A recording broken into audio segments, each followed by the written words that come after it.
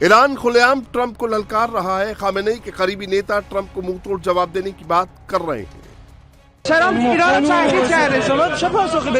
Trump बहुत ज्यादा बोलते हैं, उन्हें गंभीरता से मत लीजिए। हम अमेरिका और इजराइल से पुराना हिसाब चुकता करने के लिए तैयार हैं। उन्होंने ये भी कहा है कि सड़कों पर हो रही बड़े पैमाने की रैलियां दिखाती हैं कि ईरानी लोग अमेरिका और इजराइल से हिसाब चुकता करने के लिए तैयार हैं। उधर व्हाइट हाउस की तरफ से दावा किया जा रहा है कि ईरानी हुकूमत घबराई हुई है, बातचीत की पेशकश कर रही है। ईरान के नेता अमेरिका के खिलाफ पब्लिकली कुछ और बोलते हैं और बैकस्टेज कुछ और कहते हैं। मेरा मानना है कि राष्ट्रपति ट्रंप की एक बड़ी खासियत ये है कि वे हमेशा अपने सभी विकल्प खुले रखते हैं। हवाई हमले भी उन कई विकल्पों में से एक हैं जो राष्ट्रपति के पास मौजूद हैं।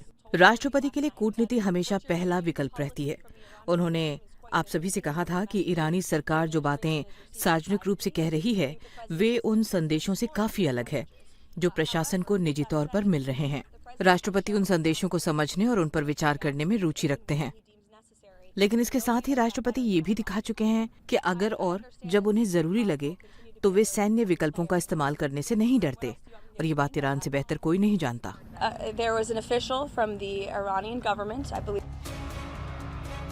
रिपोर्ट्स के मुताबिक ट्रंप ने ईरान के साथ बातचीत के लिए 5 बड़ी शर्तें रख दी हैं। पहली ये कि प्रदर्शनकारियों पर गोलीबारी फौरन बंद की जाए, हिरासत में लिए गए प्रदर्शनकारियों को रिहा किया जाए, ईरान अपने एनरिच्ड यूरेनियम को फौरन सरेंडर कर दे, लंबी दूरी की बैलिस्टिक मिसाइल बनाना बंद कर दे और मिडिल ईस्ट में अपने प्रॉक्सी संगठनों को मदद देना रोक दे। प्रदर्शनकारियों के बीच हथियारबंद लोग देखे गए। इन हथियारबंद लोगों ने सुरक्षा बलों पर गोलीबारी शुरू कर दी। इतना ही नहीं, वे सिर्फ सुरक्षा बलों पर ही नहीं बल्कि आम नागरिक प्रदर्शनकारियों पर भी गोलियां चला रहे थे। उनका मकसद साफ था, ज्यादा से ज्यादा लोगों की जान जाना। क्यों? सिर्फ इसलिए क्योंकि ट्रंप ने कहा था कि अगर मरने वालों की संख्या ज्यादा हुई तो हम हस्तक्षेप करेंगे। ईरान न सिर्फ आपसी सम्मान के आधार पर अमेरिका से बातचीत के लिए तैयार है बल्कि युद्ध के लिए भी पूरी तरह तैयार है।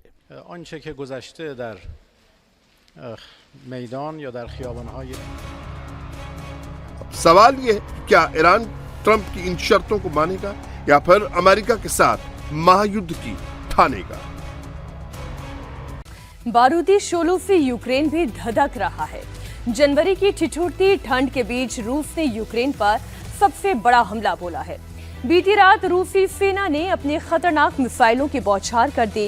एरियल गाइडेड बमों के सटीक हमले से यूक्रेन के पावर प्लांट्स को तबाह कर दिया। पुतिन के बारूदी तूफान से कीव के खार्किव तक कैसे त्राहिमाम मचा है, ज़पोरिशिया से खरसों तक कैसे तबाही हो रही है, इस रिपोर्ट से आप समझिए।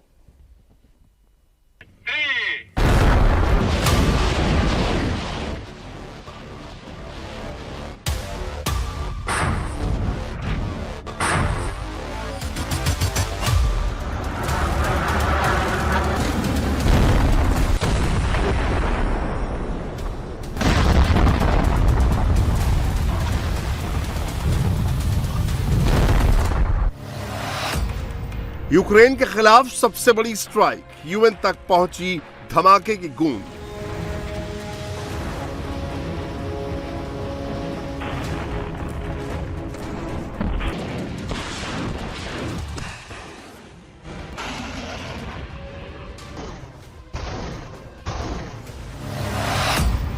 मिसाइलों और ड्रोन्स की बौछार, कीव से खार्किव तक भारी तबाही।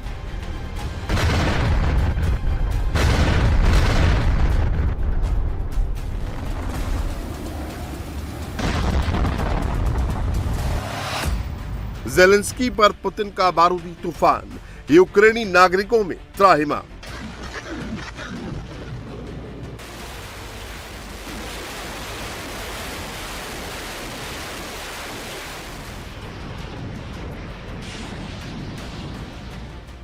यूक्रेन में जनवरी की ठिठुरती ठंड में पारा माइनस से नीचे जा चुका है, लेकिन रूस यूक्रेन के पावर प्लांट्स और हीटिंग सिस्टम को लगातार निशाना बना रहा है।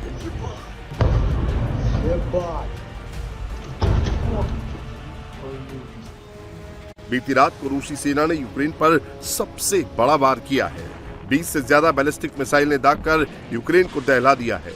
रूस की 2 बैलिस्टिक मिसाइलों ने राजधानी कीव को निशाना बनाया, एनर्जी इंफ्रास्ट्रक्चर को टारगेट किया, जिससे झरपेन, बूचा और गोस्ते मेल में बिजली गुल हो गई।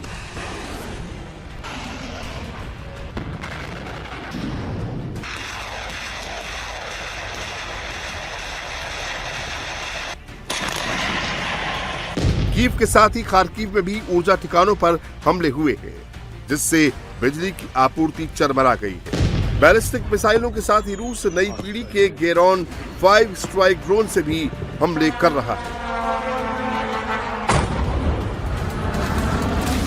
राष्ट्रपति पुतिन अब यूक्रेन में भारी तबाही मचाने के मूड में है। नए साल में रूस ने 100 से ज्यादा नए खतरनाक हथियारों को युद्ध में उतारा है।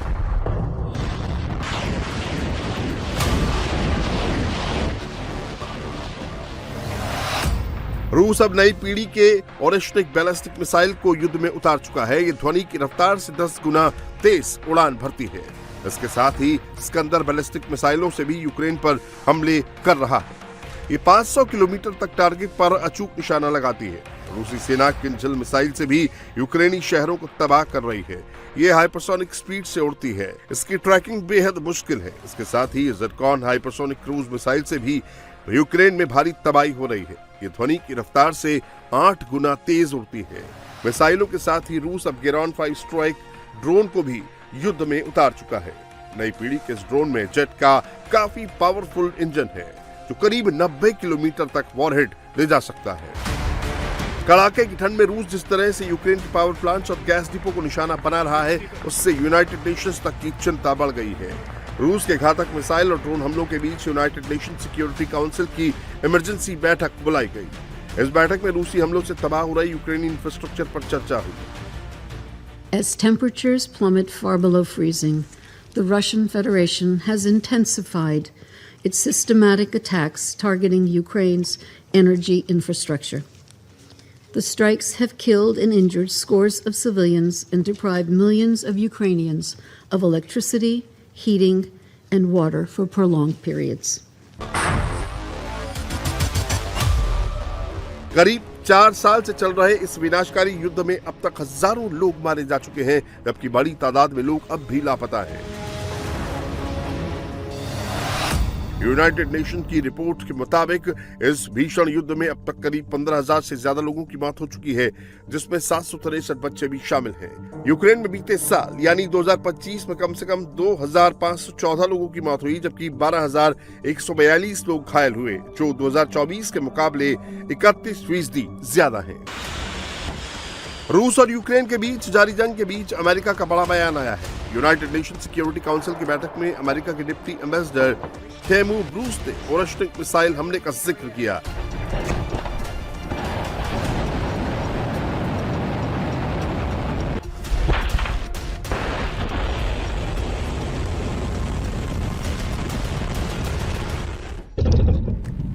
रूसी सेना ने पिछले दिनों लवीव पर इस खतरनाक मिसाइल से हमला किया था। पावर प्लांट और F-16 जैसे यूक्रेनी फाइटर जेट्स के रिपेयरिंग सेंटर को तबाह किया था।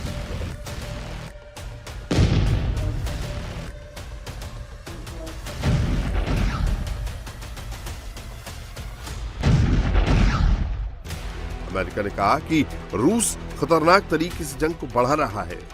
ये आरोप ऐसे समय में लगा है जब राष्ट्रपति डोनाल्ड ट्रंप का प्रशासन शांति वार्ता को आगे बढ़ाने की कोशिश कर रहा है। We are closer to a deal now than at any point since the war began. Despite this, Russia launched more attacks on Ukraine, including its launch of its nuclear-capable Orishnik ballistic missile, targeting an area of Ukraine close to the border with Poland and NATO.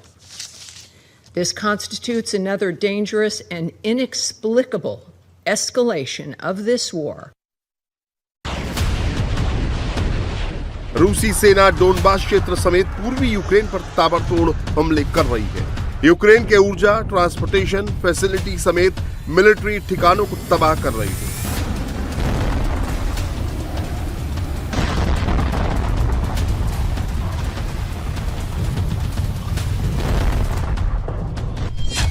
रूस का दावा है कि बीते 24 घंटे में उसकी सेना ने यूक्रेन के 157 इलाकों पर हमला किया। रूसी सेनाओं ने जापोरेजिया क्षेत्र में एक और बस्ती पर कब्जा कर लिया है। ये पूर्वी यूक्रेन के डोनेट्स्क का इलाका है। रोकोवस्क में रूसी सेना दनादन हमले कर रही है। रूसी उरागन मल्टीपल रॉकेट सिस्टम से रॉकेट्स दागे जा रहे हैं। यूक्रेनी मिलिट्री ठिकानों को तबाह किया जा रहा है।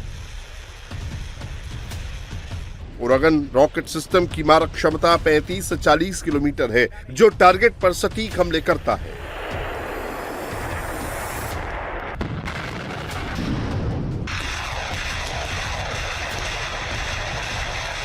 तबाही की ये तस्वीरें यूक्रेन के खार्किव की हैं। रूसी मालवा तोपखाने फटाफट आग उगल रहे हैं। ये हॉवित्जर तोपखाने यहां छिपे हुए यूक्रेनी गढ़ को तबाह कर रहे हैं। पूरा इलाका धुआं धुआं हो रहा है।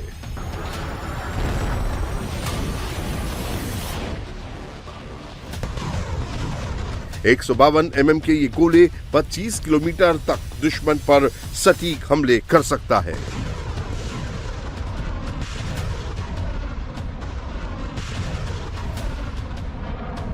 खार्किव के साथ ही जापोरोजिया क्षेत्र में भी भारी तबाही हो रही है। ये रूसी सेना का थर्मोबारिक रॉकेट सिस्टम है, जिससे यूक्रेनी बंकरों को ध्वस्त किया जा रहा है। रूस में इसे ब्लेंजिंग सन के नाम से जाना जाता है, जो धमाके के साथ तेज गर्मी और झटके पैदा करते हैं।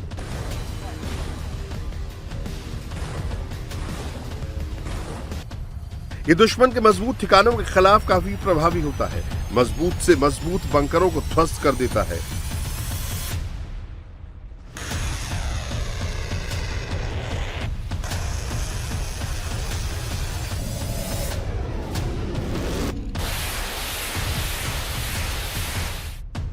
ये रूस का काफी ताकतवर ज़ियादसिंट बी हॉवित्जर है। दुश्मन के ठिकानों को ध्वस्त करने के लिए ये तोपखाने काफी असरदार हैं। बर्फीले जंगलों में ये दुश्मन के ठिकानों को पूरी तरह से ध्वस्त कर देता है। तस्वीरें डोनेट्स्क ओब्लास्ट के कॉन्स्टेंटिनोपल की है, जहां तोपखाने दनादन आग उगल रहे हैं।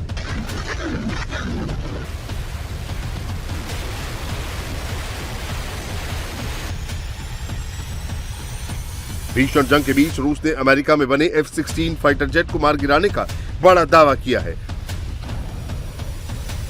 रूस का दावा है कि उनकी सेना ने S-300 एयर डिफेंस सिस्टम की मदद से इस लड़ाकू विमान को निशाना बनाया।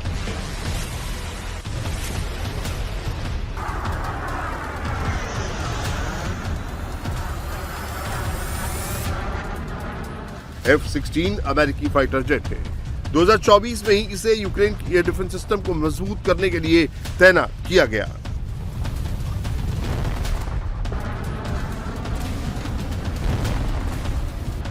रूस और यूक्रेन के बीच जिस तरह से घातक हमले हो रहे हैं, युद्ध में खतरनाक मिसाइलों और ड्रोन्स का इस्तेमाल हो रहा है, उससे लगता है कि आने वाले दिनों में ये जंग और भी भड़क सकती है। दोनों ओर और भी तबाही हो सकती है।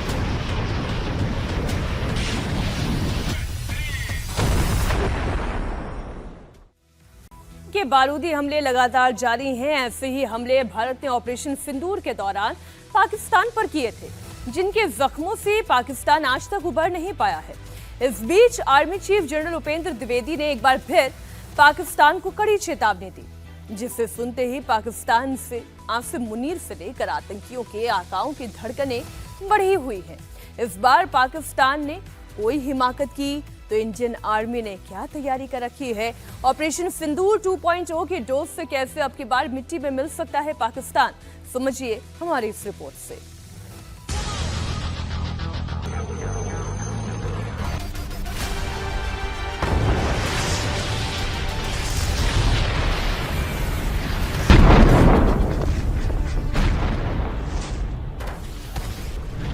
कोई ऐसे दोबारा हरकत हुई तो हम जरूर उसको, जो हमारा इरादा है, हम उसको जरूर अंजाम दें।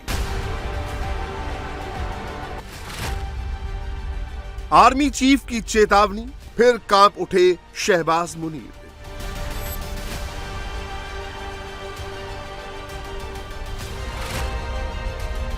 इंडिया का ऑपरेशन सिंदूर जारी, अब की बार गलती की तो मार पड़ेगा भारी। ऑपरेशन सिंदूर रिमेन्स ongoing.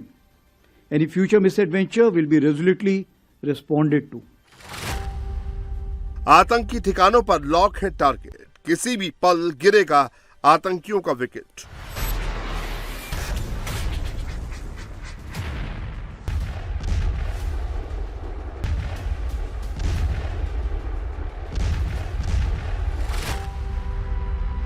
चीन की चालबाजी पर भी कड़ी नजर, एलएसी पर भारत की मजबूत पकड़। Situation along the northern front remains stable, but needs constant vigil. Bharat ने एक बार फिर पाकिस्तान को ऑपरेशन सिंदूर की याद दिला दी है। इंडियन आर्मी का वो ऑपरेशन जो पाकिस्तानियों के मन में खौफ की ऐसी लहर पैदा करता है कि उनकी रातों की नींद उड़ जाती है। मुनीर शहबाज तो अब तक ऑपरेशन सिंदूर के नाम से कांपते हैं। भारत ने पहलगाम हमले के बाद पाकिस्तान को ऐसा सबक सिखाया कि आगे कुछ भी करने से पहले आतंकियों के आका 100 बार सोचेंगे। Army chief general Upendra Dwivedi ने एक बार फिर कड़े शब्दों में पाकिस्तान को वो याद दिला दिया जिसका डर मुनीर और उसकी फौज के दिल दिमाग में सालों तक रहने वाला है। Following the Pahalgam terror attack, a clear decision to respond decisively was taken at the highest level. Op Sindoor was conceptualized and executed with precision. Through 22 minutes of initiation on 7th May and an orchestration that lasted 88 hours up to 10th May, the operation reset strategic assumptions by striking deep, dismantling terror infrastructure, and puncturing the long-standing nuclear rhetoric.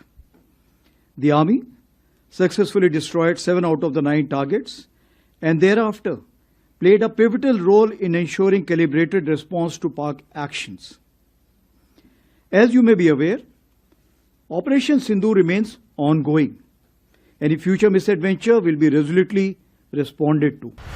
अगर Pakistan operation सिंदूर के दौरान ceasefire की गुहार नहीं लगाता तो Indian army ने ground attack की भी तैयारी कर ली थी। मतलब साफ है कि अगर पाकिस्तान भारत के सामने घुटने नहीं टेकता तो पाकिस्तान के कई शहरों में हमारी फौज कब्जे के लिए एकदम तैयार थी। आपको पता है कि जम्मू कश्मीर में स्पेशली जिस तरह की फायरिंग हुई थी और जिस तरह से हमने उनको एड्रेस किया और तकरीबन हमने उनके 100 लोगों को जो खत्म किया, वो सब कार्रवाई जो हुई थी वो इसीलिए हुई थी क्योंकि हमने कन्वेंशनल स्पेस को बढ़ाया। और उस 88 आवर्स में आपने देखा कि कन्वेंशनल स्पेस को बढ़ाने के लिए आर्मी का जो मोबिलाइजेशन था वो इस प्रकार से था कि कोई भी ऐसी गलती अगर पाकिस्तान ने की जिसमें कि हमें मजबूर होना पड़ा, ग्राउंड ऑपरेशन शुरू होने के लिए हमने पूरी तैयारी की।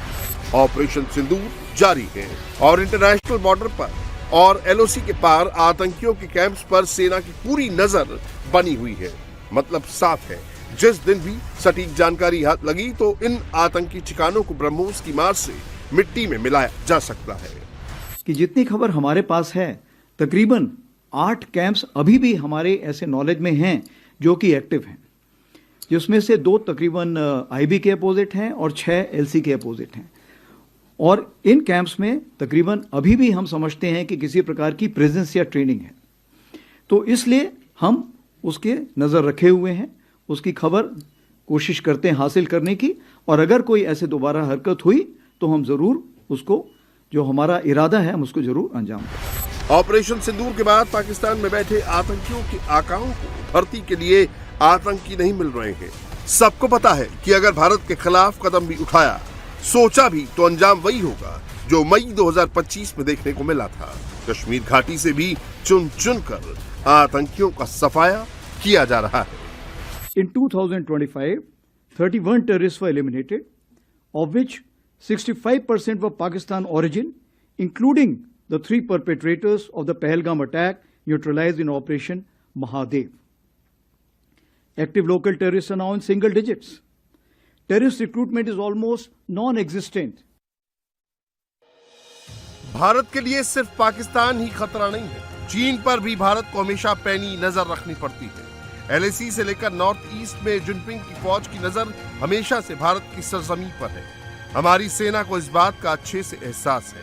भले ही आज की तारीख में हमारे चीन के साथ संबंधों में सुधार आया हो, लेकिन चालबाज चीन के पैतरों पर नजर बनाए रखना बेहद जरूरी होता है। The situation along the northern front remains stable, but needs constant vigil. Our deployment along the line of actual control remains balanced and robust. Concurrently, capability development and infrastructure enhancement are progressing through a whole of government approach. चीन पाकिस्तान की आड़ में भारत के खिलाफ साजिश रचता है। कल ही चीन की विदेश मंत्रालय की प्रवक्ता ने जम्मू कश्मीर की शख्स घाटी इलाके को अपना बताया है। चीन पाकिस्तान आर्थिक गलियारे के जरिए पाकिस्तान तक सड़क बना रहा है, जो इस इलाके से गुजर रही है। चीन का कहना है कि अपने इलाके में इंफ्रास्ट्रक्चर बनाना उसका अधिकार है और इस पर कोई सवाल नहीं उठाया जा सकता। भारत ने भी अपना स्टैंड क्लियर कर दिया है।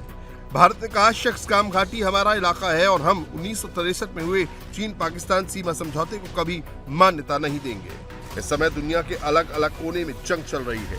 कुछ देशों के बीच किसी भी वक्त युद्ध शुरू हो सकता है। भारत की दुनिया भर में चल रही हलचल पर भी पूरी नजर है। आर्मी चीफ ने क्लियर मैसेज दे दिया है कि देश अपनी सीमाओं की रक्षा के लिए तैयार है, वहीं आज के मौजूदा हालात में खुद का बचाव कर सकता है। So the past year saw a sharp rise in the number and intensity of armed conflicts worldwide. These global shifts underline a simple reality. Nations that stay prepared prevail. In this backdrop, Operation Sindoor, India's calibrated and resolute response to cross-border terrorism, demonstrated our readiness, precision and strategic clarity. ये नया भारत है, दुश्मन को घर में घुसकर मारना जानता है, दुश्मन को घर में धूल भी चटा चुका है और आर्मी चीफ के ताजा बयान ने एक बार फिर पाकिस्तान में बैठे मुल्ला मुनीर और आतंकियों की आकाओं को नई चेतावनी दे दी है। वार्निंग ऐसी कि अगर पाकिस्तान ने इस बार भारत के खिलाफ कोई साजिश के बारे में सोचा भी तो ऐसा जवाब देगा कि संभलने में शायद कई दशक लग जाएं।